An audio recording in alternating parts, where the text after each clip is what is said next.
नमस्कार मंडळी, तुम्हा सर्वांचं नवीन एका व्हिडिओमध्ये खूप खूप स्वागत आहे. आता तुम्ही म्हणाल साबुदाणा चाळून ही कुठली रेसिपी? पण ही रेसिपी पहिल्यांदा पाहणार आणि एकदा करा, अगदी वर्षभर खा बरं का. आता ही नेमकी काय असेल पाहण्यासाठी व्हिडिओ मात्र कुठे स्किप न करता शेवटपर्यंत बघा. चला तर व्हिडिओला सुरुवात करूया. आता बघा, इथं घेतलेला आहे साबुदाणा, जो रेग्युलर आपण साबुदाणा खिचडीसाठी करतो बघा, तोच साबुदाणा इथं 1 किलो इतका घेतलेला आहे बघा. आता हा साबुदाणा ना इथं मी एका पातेल्यामध्ये काढून घेतला आहे. आता मी कपाने किंवा मेजर कपने कुठल्याही मोजून दाखवणार नाही, वजनी प्रमाण तुम्हाला सांगणार आहे. आता हा साबुदाणा आपल्याला चांगला 2 पाण्यातनं धुवून घ्यायचं आहे स्वच्छ. अगदी तुम्ही नळाखाली धुवून घेतला तरीसुद्धा चालेल. हलक्या हलक्या हाताने का नाही चोळून धुवून घ्यायचं आहे. म्हणजे बरीच अशी याच्यावरती पावडर फवारणी केलेली असते का नाही बघा. मग 2 ते 3 पाण्यातनं आपण हे साबुदाणे धुवून घेणार आहोत. आता हे जे पाणी जे दिसते ते आपण काढून टाकणार आहोत आणि साबुदाणा भिजण्या इतपत ह्याच्यावरती पाणी घालायचं आहे. तर अगदी आपलं एक बोटाचं वरती असतं का नाही इतकंच आपल्याला पाणी घालायचं आहे आणि ह्याच्यावरती झाकण ठेवणं एक 5 ते 6 तास तसंच ठेवणार आहे. आता हे मी सकाळी साबुदाणे भिजत घातले होते. आता इथं ना मी संध्याकाळी पाहत आहे. आता साबुदाणा छान प्रकारे भिजलेला आहे बघा. पण आपल्याला आणखीन साबुदाणा हा चांगला भिजवायचा आहे. म्हणजे साबुदाण्याचा आपल्याला लगदाच व्हायला हवा इतका आपल्याला साबुदाणा भिजवून घ्यायचा आहे. मग आता आपल्याला काय करायचं माहिती आहे का, हा साबुदाणा एका मोठ्या भांड्यामध्ये आपण काढून मोकळा करून घेऊयात. आणि आपल्याला साबुदाणा जास्त एकदम मऊसूत हवा का नाही, मग त्याच्यासाठी आपल्याला आणखीन एकदा साबुदाणा हा भिजवून घ्यायचा आहे. मग आता आपल्याला ह्याच्यामध्ये काय घालायचं आहे, गरम पाणी घालायचं आहे. म्हणजे साबुदाण्याचा लगदा अगदी छान मऊसूत साबुदाणा भिजला जातो. आता भिजलेला आहे, पण अगदी लगदा झालेला नाही, मोकळा साबुदाणा झालेला आहे. आपल्याला लगदा साबुदाण्याचा हवा म्हणून ह्याच्यामध्ये गरम पाणी घालायचं. आता पाणी गरम किती घालायचं, तर हा साबुदाणा जितका आहे ना तितकंच पाणी घालायचं आहे. म्हणजे बरोबर अंदाज लागतो. साधारण एक ग्लासभर इतकं पाणी घातलेलं असेल बरं का. अगदीच जास्तसुद्धा पाणी घालायचं नाही. आणि आता आपण हे जे गरम घातलं का नाही त्याच्यामध्ये पूर्ण साबुदाणा जो आहे तो मिसळून घ्यायचा आहे. म्हणजे गरम साबुदाणा ना सगळा झाला पाहिजे आपल्याला ह्या पाण्यामुळे. आणि आपण ह्याच्यावरती झाकण ठेवणार आहोत आणि आपण ना हे दुसऱ्या दिवशी पाहणार आहोत. म्हणजे बघा, सकाळी आपण साबुदाणा भिजत घातला, संध्याकाळी काढला, परत संध्याकाळी गरम पाण्यामध्ये भिजत घातला. आता दुसऱ्या दिवशी इथे मी सकाळी पाहत आहे बरं का. म्हणजे हा पदार्थ मला सकाळी करायचा आहे ना, त्याच्यासाठी ना मी ही आदल्या दिवशीच तयारी करून घेतली. आता सकाळी पाहते तर बघा, अगदी साबुदाणा छान मऊसूत अगदी साबुदाण्याचा लगदा झाला आहे बघा. म्हणजे जसा दाबला ना अगदी आपलं मऊ पुरण कसं असतं तसं आपल्याला हा साबुदाणा करून घ्यायचा आहे. आता आपल्याला काय करायचं आहे, हा साबुदाणा आहे का नाही चाळणीने चाळून घ्यायचा आहे. आपल्या घरामध्ये पुरण चाळण्याची चाळण तर असतेच बघा, त्यांनी चाळून घ्यायचं आहे. तर खाली एक भांडे घेऊयात, अशी चाळण ठेवूयात आणि हा आपण भिजवलेला साबुदाणा घालून ना चाळून घेऊयात. जसं आपण पुरण करतो का नाही चाळणीतनं अगदी तसं करून घ्यायचं आहे. साबुदाणा चांगल्या प्रकारे भिजल्यामुळे ना बिलकुलसुद्धा जास्तीचा वेळ लागत नाही. बघा इथं व्हिडिओमध्ये तुम्हाला दिसतच असेल, एखादा असं ग्लास घ्यायचं आणि छान प्रकारे ह्याला असं करत राहायचं. लगेच अगदी तुमचं 7 ते 8 मिनटामध्ये ना 1 किलो साबुदाणा चाळून होतो. अजिबात त्रास वगैरे होत नाही. आता बघा, तुम्हाला आत्तापर्यंत आपण कुठली रेसिपी करत आहोत हे नव्हतं सांगितलं. तर आज आपण करत आहोत उपवासाच्या ना साबुदाण्याच्या कुरडई. अगदी बघा, तुम्ही नवीनच पाहिला का नाही, करायला ही इतकी सोपी आहे ना, जरासुद्धा आपण गॅसचा वापर ह्याच्यामध्ये करणार नाही. आणि शिवाय एकदा करून वर्षभर अगदी पांढऱ्या शुभ्र अशा होतात बरं का ह्या कुरडया. म्हणजे कसं, इतर पापड करण्यासाठी आपल्याला शिजलं का नाही हे चेक करावं लागतं, तर आपले पापड चांगले होतात. पण ह्याच्यात बिलकुलसुद्धा काही नाही बघा. जरासुद्धा गॅसचा वापर न करता आपण ह्या कुरडया करत आहोत. आता थोडं थोडं करून बाकीचा जेवढा साबुदाणा भिजवलेला होता ना तो संपूर्ण चाळून घेतलेला आहे बघा. ह्यासाठीच आपल्याला साबुदाणा 2 वेळा भिजत घालायचा आहे. म्हणजे तुम्ही म्हणाल अगोदर थंड पाण्यामध्ये भिजत घातलेला तर साबुदाणा होताच, पुन्हा गरम पाण्यामध्ये का, तर ह्याच्यासाठीच, कारण आपण कुरडया करत आहोत, याचा लगदा छान प्रकारे व्हावं का नाही म्हणून डबल वेळा आपल्याला साबुदाणा भिजत घालायचा आहे. आता जेवढा साबुदाणा आपण चाळून घेतला का नाही तेवढा ह्या भांड्यामध्ये काढून घेतला बघा. ज्या भांड्यामध्ये साबुदाणा भिजत घातला होता त्याच्यामध्येच. आणि ह्याच्यामध्ये मीठ घातलं चवीनुसार. 1 किलो साबुदाण्यासाठी 1.5 चमचा मीठ हे अगदी प्रमाण बरोबर आहे.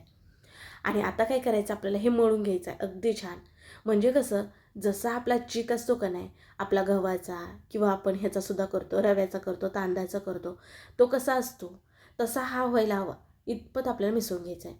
आता हे जरा घट्ट वाटतं आहे, मग आपण ज्यावेळेस कुरडई घालू बघा त्यावेळेस आपल्याला पाडण्यासाठी त्रास होतो. म्हणून इथं ना मी गरम पाणी घालत आहे. थोडंसं गरम पाणी घातलं आणि पुन्हा हे छान प्रकारे असं फेटून घेत आहे. म्हणजे आपल्याला चिकट लागायला हवं, जसं आपला चिक असतो का नाही अगदी तसं. आता हे फेटण्यासाठी जवळजवळ तुम्हाला 9 ते 10 मिनटं लागू शकतील बरं का. बाकी काहीच अवघड नाही. अति जास्त पातळसुद्धा करायचं नाही. शिवाय तुम्ही गरम पाणी नाही घातलात ना तरीसुद्धा चालेल बरं का. तुम्ही हाय असं मिसळून घेत राहिलात ना तरीसुद्धा चालेल. आता हे छान प्रकारे फेटून झालेलं आहे. हे तर आता तुम्हाला दाखवलंच. साबुदाणा अगोदरच किती चिकट असतो हे तर तुम्हाला माहितीच आहे. मग अगदी छान प्रकारे चिकट असा आपला जसा चिक असतो का नाही तसं झालं आहे. आता आपण कुरडया पाडण्यासाठी इथं बघा मी सोऱ्या घेतलेला आहे. त्याच्यामध्ये 2 नंबरची चकती घातली. तुम्हाला मोठ्या कुरडया हव्यात असतील तर मोठी चकती घाला किंवा ह्याच्यापेक्षा बारीक चकती घातला तरीसुद्धा चालेल. सोऱ्याला ना आतल्या बाजूने तेल लावून घ्यायचं. म्हणजे का नाही जास्तीचं आपलं हे मिश्रण चिटकत नाही म्हणून. आता इतर कशा कुरडया पाडतो तशाच पाडून घेणार आहोत. तयार केलेला हा जो चीक आहे साबुदाण्याचा तो आपल्याला भरून घ्यायचा आहे.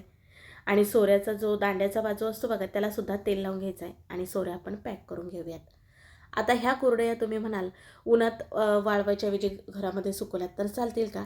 तर घरामध्ये सुकू शकता, पण लवकर सुकत नाहीत बरं का. पण उन्हाची मात्र तुमच्याकडे सोय असेल तर आवर्जून उन्हामध्ये सुकवा. कारण लवकर सुकतात आणि शिवाय उन्हामध्ये सुकवल्यामुळे का नाही रंगसुद्धा पांढरा शुभ्र राहतो ह्याचा बरं का. बघा हे इथं ना मी खाली प्लॅस्टिक सीट अंतरले आणि त्याच्यावरती कुरडया घालून घेत आहे. अगदी छान येतात का नाही कुरड्या घालायला आणि अगदी पांढऱ्या शुभ्र होतात बघा. आता इथं कागद जो घेतला आहे ना त्याला मी तेल वगैरे बिलकुलसुद्धा लावलेलं नाही बरं का. कुरड्या आहे ना अशा जरा पसरून घालायच्या म्हणजे ह्या लवकर सुकल्या जातात. ह्या वाळल्यानंतर छोट्या होतात बरं का. म्हणून अशा पसरूनच जरा घालायच्या, छोट्या छोट्या घालायच्या नाहीत. आणि मी पातळ घातलं त्याच्यामुळे ना अगदी 2 दिवसामध्ये ना कडकडीत छान प्रकारे ह्या कुरड्या सुकतात.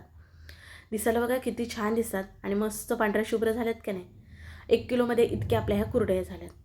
आता दुपारनंतर बघा इथं तो वरची जी बाजू होती का नाही ती हडकली होती म्हणजेच की सुकल्या होत्या. मग आपण ना ह्या पलटी करून घेऊयात. म्हणजे कशी दुसरी बाजूसुद्धा ना छान प्रकारे जी ओलसर असते का नाही ती हडकली जाईल. बिलकुलसुद्धा ह्या कागदाला चिटकत नाहीत बघा. आणि जर वरनं हडकल्यासारख्या म्हणजे सुकल्यासारख्या नसतील दिसत तर मग पलटी करू नका. लगेच जर पलटी करायला गेलात तर ह्या तुटल्या जातात बरं का कुरडया. म्हणून 2 दिवस उन्हामध्ये छान ह्या कडकडीत सुकवलेल्या. पण बघा ज्यावेळेस कुरडया ह्या पाडल्या का नाही तेव्हा किती पसरट दिसत होत्या आणि आता किती छोट्या छोट्या दिसतात. कारण ह्या सुकल्यानंतर अशा लहानच होतात. शिवाय जे मिश्रण उरलं होतं का नाही सोऱ्यामधलं आपलं त्याचे मी असे सांडगे थोडे तोडून घेतले होते बघा. आता तुम्हाला इथं कुरडया थोड्याच दिसेल पण ह्याच्यापेक्षा कुरडया ह्या जास्त होतात बरं का. अर्ध्या कुरडया ना आमच्या ह्या उन्हामध्ये सुकल्या सुकल्याच मुलांनी तळून खाल्ल्यात बरं का. आता ह्यात तळून घेऊयात. तळण्यासाठी बघा तेल छान गरम करून घ्यायचं. तेलामध्ये सोडल्यानंतर तुम्हाला अंदाज येत असेल. पण बघा बऱ्याच प्रकारच्या कुरडया करतो पण त्या इतक्या पांढऱ्या शुभ्र होत नाहीत. हलका कलर वेगळाच असतो. पण ह्या साबुदाण्याच्या मात्र ना अशा छान पांढऱ्या पांढऱ्या शुभ्र होतात बघा. आणि मस्त जरी तेलामध्ये टाकताच छोटी दिसत असेल तर तळल्यानंतर बघू शकता अगदी छान फुलणारे होते बरं का. आता ह्याच्यामध्ये ना मी फक्त मिठाचा वापर केला. अगदी तुम्ही जिरं खात असाल जिरं घालू शकता पण कुरडईचा रंग बदलला जातो. अगदी मिरची वाटून घातलात तरीसुद्धा चालेल तुम्हाला जर तिखट कुरडई हवी असेल तर. पण फक्त मीठ टाकून कुरडई केलात ना छान लागते. ह्याच्यामध्ये सोडा किंवा पापडखार ह्या कशाचाच वापर करायचा नाही. फक्त आपल्याला ह्या कुरडईमध्ये ना मीठच घालायचं आहे बरं का. बघा उन्हाळ्या म्हटलं की सगळ्यांच्या आयांची लगबग ते म्हणजे उन्हाळ वाळवण्याचे पदार्थ करायचे. आपल्या चॅनलवरती रोज वेगवेगळे उन्हाळी वाळवण्याचे पदार्थ ह्यांचे व्हिडिओ अपलोड होत आहेत बरं का. पाहायला विसरू नका. तुम्ही सुद्धा ह्या वर्षी ह्या उन्हाळ्याला ना हे पदार्थ आपले करून बघा आणि मला कमेंटमध्ये सांगायला विसरू नका तुमचे पदार्थ कसे होतात. आता बघा ही तळण्या अगोदरची किती छोटी आहे आणि तळल्यानंतर बघा किती मोठी आहे. आणि जणू काय आपण विकतचीच कुरडई आणली काय इतकी पांढरी शुभ्र झाले. कोण कुरडई मात्र ना तुम्हाला अशी पूर्ण खडखड सुकून घ्यायची. आता ही मी मोडून दाखवली बघा. आणि आता इथं तळलेलं दाखवते. किती खुसखुशीत झाले. अगदी तोंडात टाकता विरघळते इतकी छान होते बरं का. नेहमीचे आपण पापड तर खातो. नक्कीच ह्या ना उपवासाच्या कुरडया करून बघा आणि मला कमेंटमध्ये सांगायला विसरू नका तुमच्या कुरडया कशा झाल्यात. मग कसा वाटला व्हिडिओ नक्की कमेंटमध्ये सांगा. व्हिडिओ जरा सुद्धा आवडला तर पटकन एक लाईक ठोका. व्हिडिओ शेअर करा तुमच्या मित्र मैत्रीण परिवारामध्ये म्हणजे ते सुद्धा करून पाहतील. आणि हो असेच नवनवीन छान छान व्हिडिओ पाहण्यासाठी मात्र चॅनलला आवर्जून सबस्क्राईब करा. आशा करते की आजचा तुम्हाला साबुदाणा कुरडईचा व्हिडिओ आवडला असेल. चला मग पुन्हा भेटू नवीन रेसिपीमध्ये. तोपर्यंत बाय.